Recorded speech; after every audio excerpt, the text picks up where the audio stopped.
If I made enough money, I had no other problems. If you're broke, you have lots of small problems. Yeah. The car doesn't start, the school fees are coming up, whatever. We need new clothes for the kids. I had one problem to fix. If I fix my one issue, everything else is fixed. You get to a point in life where someone goes, oh, we've got an issue. How much? Just tell me the number. I don't even want to know the ins and outs. Just do the transfer, make it go away.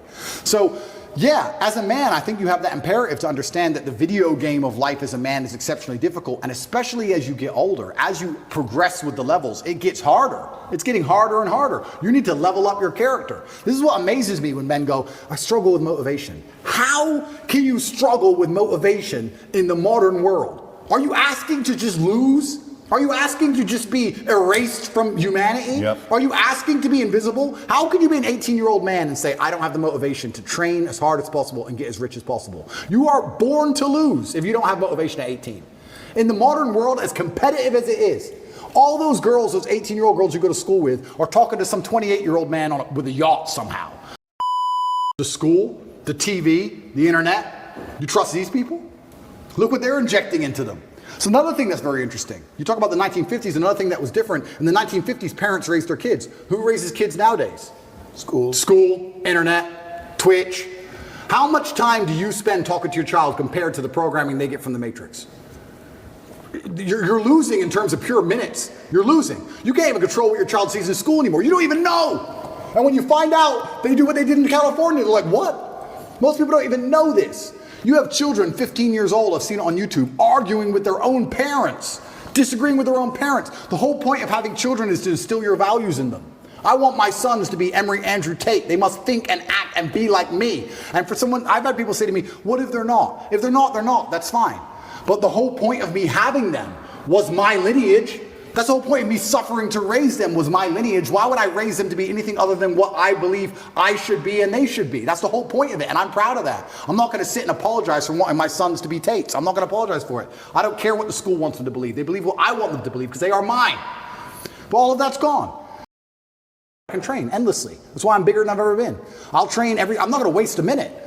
But all the demons that have been given to me by God and all the problems that have been given to me by God are mine to fix. I would never, ever allow anybody else to take them from me. I'd be furious. If a psychologist came in and said I could cure you, I'd say, no, thank you. I will cure myself. I don't care if it takes 10 years. I'll cure myself. That's my job. And I know that when that's done, I will be more mentally resilient than I ever would have been without jail. That's the whole point of it, right? So many men say, I want to be the man, but they don't want to suffer. They don't want to fight. And I don't understand why, because even if you look at a superhero movie, they tell you, even in superhero movies, they make it very clear. Batman's parents died. That's why he's Batman. All the bad things have to happen. There's no way to get there without the bad things. I get so many emails from people complaining about their bad things, and I don't have time to reply to any of them, but if I could, I'd say, good. Good luck. Congratulations. Off you go. Of course she broke your heart. Of course you're sad. Of course you miss her. She's with me now. That's life.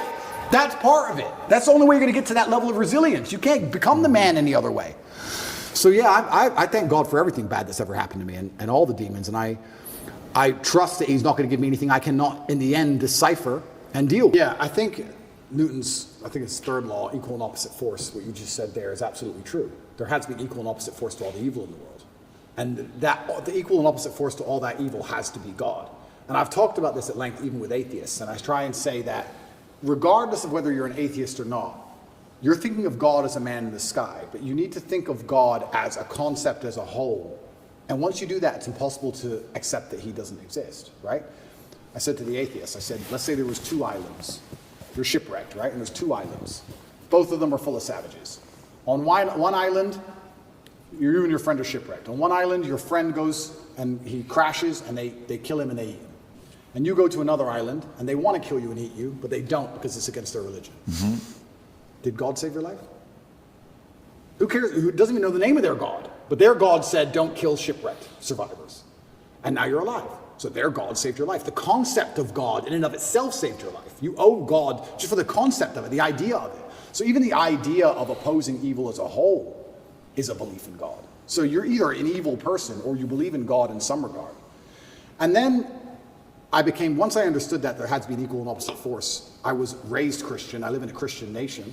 Romania is actually, I think, the 2nd or 3rd most Christian country on earth. It's a very Christian country here. There's churches everywhere. They strongly believe.